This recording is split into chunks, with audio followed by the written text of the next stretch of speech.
చంద్రబాబు కోరుకోవడం తప్పులేదు, కానీ ఆయనకన్నా నేను చాలా బెటర్గా మా అభిప్రాయం. అంటే పిల్లలకు కానివ్వండి, వాళ్ళ తల్లులకు కానివ్వండి, రైతులకు కానివ్వండి, ఆటో వాళ్ళకి కానివ్వండి, మళ్ళీ హాస్పిటల్స్, జిల్లాకు ఒక హాస్పిటల్ కట్టియటం కానివ్వండి, పోర్టులు డెవలప్ చేయడం కానివ్వండి, ఏదో పెద్ద లిస్టు చాలా ఉంది డెవలప్మెంట్ అని. అది దాని గురించి మనం అందరం కూడా ఉండే చాలా కంపెనీలు వచ్చినాయి ఉండేయండి.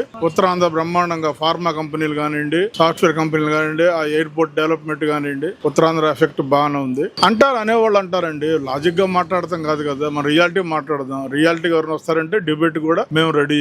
ఏదన్నా ఎవరన్నా రియాలిటీగా ఏదో ఎవరి అభిప్రాయం ఎవరి అభిమానంగా వాళ్ళు చెప్పుకోవడం తప్పులేదు, కానీ రియాలిటీగా మాట్లాడితే డిబేట్ కూడా మనం రెడీ అంటారు. జనం నమ్మితే 600 పథకాలు 600 హామీలు 2014 ఏమైనాయో ఇవాళ కూడా అడ్రస్ లేవు.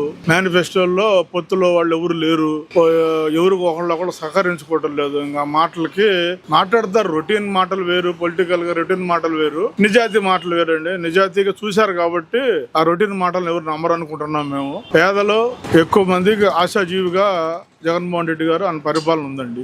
ఎన్నేం చెప్తారో ఏముంది దానికి ఏమీ కాదండి. వ్యవస్థలు ఉన్నాయి కదా, డబ్బులు తీసి నా బ్యాంక్ అకౌంట్ కాదు కదా ఆయన తీసి పెట్టుకుంటానికి. ఆయన అన్నాడు కదా, నేను చచ్చిపోయినా కూడా అందరి గుండెల్లో ఉండాలని నేను పరిపాలన చేస్తున్నాను, నా చెల్లెళ్ళ కోసం కాదు అన్నాడు కదా. అది దాన్ని బట్టి మీరే చెప్పండి, ఏది డబ్బులు తీసి దాచిపెట్టుకుంటున్నాడా ఏందనేది కూడా. అది వ్యవస్థ అండి, వ్యవస్థలో డబ్బులు డ్రా చేయటాలు, ఇష్టం పంచటాలు ఉండవు కదా.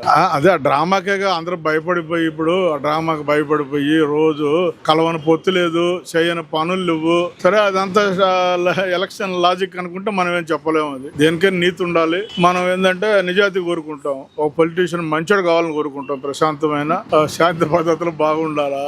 జన్మభూమి కమిటీలతోటి ఎన్ని ఇబ్బందులు పడ్డారో 100 మంది చెప్తున్నారు. నమ్మకం ఏముందండి, నమ్మకంగా ఖచ్చితంగా అమలైద్ది అనుకుంటున్నాం మేము.